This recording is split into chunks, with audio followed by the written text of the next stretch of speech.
What on earth do you write? Like, how on earth? Like, because it's like, I think I saw a post, like, the other day was like, oh, I don't know what to write today, so I'm just going to do this or something. Like, what do you write? How do you come up with content?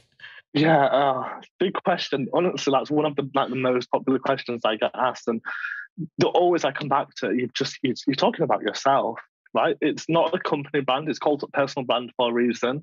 My approach is kind of 80% of it is personal. It's just personal, raw, real content.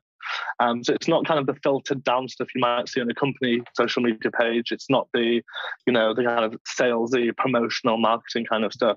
It's talking about the realities of kind of your life. So for me, as a business owner, I talk about building a business. I'm very kind of passionate about building a business in public because I've had such a leg up with all the people in my network who supported me that I think if I can also show people the inside of a business and what it looks like a rapidly growing startup, that can help somebody else who might be thinking of doing it, because I can actually give them show them my failures and give them bits of advice or things I do differently. So a lot of it is just based on my day-to-day experiences. Obviously, not everyone's a business owner and doesn't want to be. So it's about sharing things, that you're passionate about. So if you work in marketing or social media, you might want to talk about trends in marketing, talk about kind of what's happening in the world of social, anything to position you as a thought leader in your field.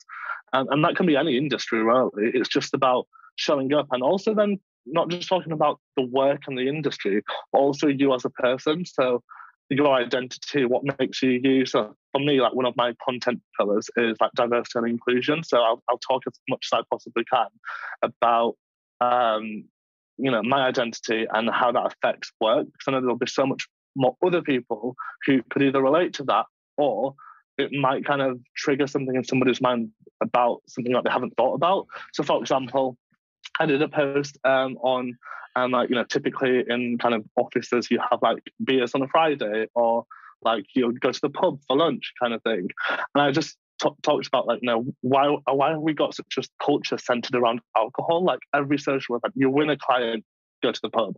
You have a really good day, you go to the pub, you have drinks. Christmas social, birthdays, it's always alcohol driven. So I just did a post on are you also providing non-alcoholic beverages? And by that, I mean, not just water from the tap. I mean, a selection of other drinks to make other people feel included. And, funnily enough, a founder did a post the other day and tagged me in the person. It was a picture of his beer fridge, and it was stacked with loads of non-alcoholic drinks. And he was like, yeah, I read this person actually for the first time. I realized, there's nothing there for anyone who doesn't drink alcohol. We've centered our entire culture around it. So for me, that was that's such a win, because there could be somebody who's, for religious purposes, doesn't drink alcohol. It could be they're pregnant. It could be an illness. It could be addiction. So for me, I create a lot of content around my identity and how that fits into the world of work. So working culture, and everybody can relate to that, right?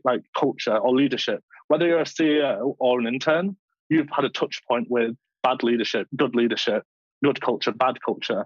So it's just about kind of inserting your story into these universal themes that are so popular. The world of work, what it means to be professional, culture, leadership, entrepreneurship, all these kinds of things.